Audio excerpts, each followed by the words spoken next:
ওনাকে পরবর্তীতে 2 দিন রাখার পরে ভেলাতে ওনাকে আসলে ছেড়ে দেওয়া হয়। মানে খুবই এবারে পানির ভিতরে পাঠিয়ে দিছে পানির ভিতরে খালে আমি সাঁতার কাটার মতো আমার ক্যাপাসিটি নেই, তখন আর আবার হিন্দি আসতে বললাম। এই বন্যা কেড়ে নিল স্ত্রীর কাছ থেকে স্বামীকে, সন্তানের কাছ থেকে বাবাকে, ভাইয়ের কাছ থেকে ভাইকে, মা বাবার কাছ থেকে তাদের সন্তানকে কেড়ে নিল। সব শেষে সেই স্ত্রী তার স্বামীর লাশকে ভেলায় ভাসিয়ে দিল। হায় রে ঘটনা, হায় রে কাহিনী। যে কাহিনীটা আজকে আপনাদের সামনে উপস্থাপন করতে চলেছি, যেটা শোনার পর বা জানার পর হয়তোবা আপনার পায়ের নিচ থেকে মাটি সরে যাবে। যেটা আপনারা মুভিতে দেখেছেন, যেটা আপনারা শুনেছেন, আজকে আপনাদের সামনে বাস্তব উদাহরণ হিসেবে সেটা উপস্থাপন করব। তো অবশ্যই এই ঘটনা নিয়ে বিস্তারিত জানতে চোখ রাখুন শেষ পর্যন্ত। আসসালামু আলাইকুম দর্শক শ্রোতা, দেশবার্তা ইউটিউব চ্যানেলে আপনাদের সবাইকে স্বাগত জানাচ্ছি। আমি নাহিদ। আপনারা যারা আমাদের চ্যানেলে নতুন আছেন অবশ্যই চ্যানেলটি সাবস্ক্রাইব করে পাশে থাকা অল নোটিফিকেশনটি অন করে দিবেন। আর ইতিমধ্যে যারা চ্যানেলটি সাবস্ক্রাইব করেছেন তাদেরকে জানাই অসংখ্য ধন্যবাদ। তো আজকে যে বিষয়টি নিয়ে এই ভিডিওতে কথা বলতে চলেছি সেটি হচ্ছে একজন স্ত্রী তার স্বামীর মৃতদেহ কলার ভেলায় ভাসিয়ে দিল পানিতে। কিন্তু কিভাবে ভাসিয়ে দিল, কতটুকু যন্ত্রণা, কতটুকু কষ্ট বুকের ভিতরে রেখে, 2টা সন্তান আছে তাদের, সব যন্ত্রণা বুকের ভিতরে রেখে সেই বাবাকে, সেই স্বামীকে, সেই স্ত্রী নিজের হাতে ভেলাতে ভাসিয়ে দিল। কোথায় যে সেই লাশ বা সেই শরীরটি পড়ে থাকবে এটা কেউই জানে না তার পরিবারের। সেই পরিবারে এখন কালো ছায়া নেমে এসেছে, শুধুমাত্র কান্না ছাড়া সেখানে আর কোনো কিছুই নাই সেই পরিবারে। ভাবছে যে মানুষটি চলে গিয়েছে, রেখে গিয়েছে 2টি ফুটফুটে সন্তান, একটার বয়স 3 বছর, একটা দুধের বাচ্চা, দুধের শিশু। সেই বাচ্চাগুলোর অবস্থা কি হবে, এটাই হচ্ছে সেই পরিবারের এখনকার ভাবনা রে ভাই। তো ঘটনায় না দেখেছি, কিন্তু এই ঘটনাটা আসলে আমার হৃদয়কে নাড়া দিয়ে গেছে।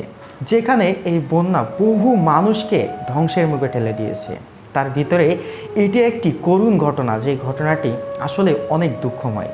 তো চলুন এই ঘটনা নিয়ে একটি ভিডিও ফুটেজ আছে, সেটি আপনাদের সামনে উপস্থাপন করব। আপনারা এই ঘটনার বিস্তারিত তথ্য জানতে পারবেন। তো অবশ্যই চোখ রাখুন শেষ পর্যন্ত।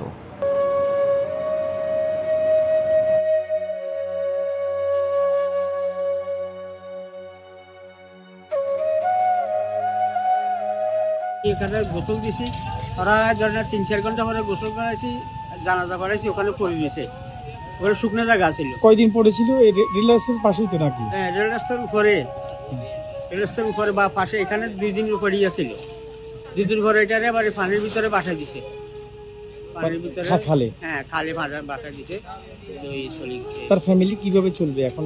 আপনার কি চলার কোনো মানে ইয়া নাই, মানে কিছু নাই। বা ওনার মহিলাটার বাপরা গরিব, স্বামীরাও গরিব। স্বামী তো মারা গেছে। একটা মেয়ে, একটা ছেলে 3 বছর, মেয়েটার 3 মাস এরকম হয়েছে। এই আমাদের ইসলামের যে নিয়ম রীতি বা আমাদের যে ভালোবাসার জায়গাতে একটা কবর তো আসলে খুবই ইম্পর্টেন্ট, যে আমার একটা ঠিকানা, বাবার ঠিকানা। আসলে তখন ওদের অবস্থা কি ছিল, আপনি কেমন দেখছিলেন? ওখানে পানি তো চতুর্দিকে পানি, রেলের রাস্তাও ডুবি গেছে ভাই। এটা কবর দেওয়ার মতো কোনো মানে ইয়া নাই, পরিস্থিতি নাই। ওই কারণে বেহুরার উপরে তুলি, বেহুরার উপরে তুলি পানিতে পাঠাই দিছি আমরা। ওই লাশ নাকি কয়েকদিন এখানেও? হ্যাঁ, কয়েকদিন ফুলের গোড়া তো পড়িয়াছিল, আটকিয়েছিল ফেনাল সাথে, গাছের সাথে। এরপরে 3 দিন পরে আবার ইটারে আবার চলে বাসায় দিছি, আবার ওখান থেকে চলে মানে এই জায়গাটাতেই পড়েছিল না 2 দিন? যে এইখানে জায়গাতে পড়েছিল। আমাদের পুরান বাড়িতে আমরা দোতলায় ছিলাম, ওইখানে আমরা সবাই এখানে কবুতর আর মুরগি ছিল ওইখানে। ওনাদেরকে মানে আদার দিয়ে যাবে এটার খেয়ালে মানে আসে, ওখান থেকে সাদার দিয়ে ঘরে ঢুকছে।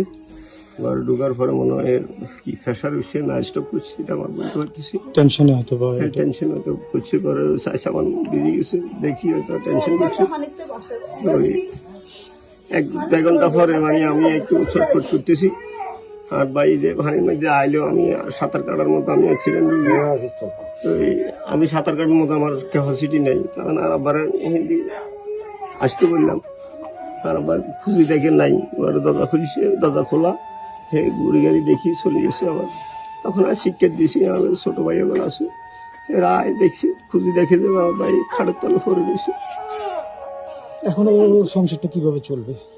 সংসারটা আল্লাহ যেভাবে সামনে বাচ্চা, এটা বড়টা তো দর্শক, আপনারা সম্পূর্ণ ভিডিও ফুটেজটি দেখলেন। কোলে যে ছোট একটা বাচ্চা আছে, সেই বাচ্চাটার কি অবস্থা হবে, আর যে নারী তার স্বামীকে ভেলায় ভাসিয়ে দিয়েছে, তাদের জীবন আজ কোথায় যেয়ে দাঁড়াবে, এটি একমাত্র মহান আল্লাহ তাআলা ছাড়া কেউই জানে না। তবে এই যে বন্যা, এটি বাংলাদেশের ইতিহাসে একটা বড় কলঙ্কিতময় ঘটনা হয়ে থাকবে। তা বড় করবো না, এই ঘটনায় আপনাদের যে মন্তব্য অবশ্যই কমেন্ট করে জানাবেন। পরবর্তী ভিডিওর জন্য চ্যানেলটি অবশ্যই সাবস্ক্রাইব করে আমাদের সাথে থাকবেন। দেখা হবে নেক্সট ভিডিওতে। সে পর্যন্ত ভালো থাকবেন, সুস্থ থাকবেন, এই কামনা করি। আল্লাহ হাফেজ।